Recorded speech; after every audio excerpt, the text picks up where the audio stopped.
Short black beads 15 to 16 inches length వస్తుంది. Gold finish balls with లాకెట్లో ఇలాగా black CZ ball and small small జుమ్కాలా వస్తుంది. బుట్టలాగా లాకెట్లో బ్లాక్ సీజెడ్ బాల్ అండ్ బుట్ట వస్తుంది. 15 to 16 inches short black bead length.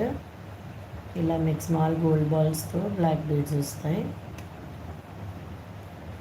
ఇలా black CZ ball and small బుట్ట వస్తుంది లాకెట్లో. మీకు 15 to 16 ఇంచెస్ లెంత్ ఉంటుంది. Daily wear short black beads. This is only 99 rupees plus shipping. మీకు ఇలా లాకెట్ కూడా బాగా వస్తుంది ట్రెండీ లుక్తో, సీజెడ్ బాల్ అండ్ బుట్టతో, స్మాల్ జుమ్కాతో.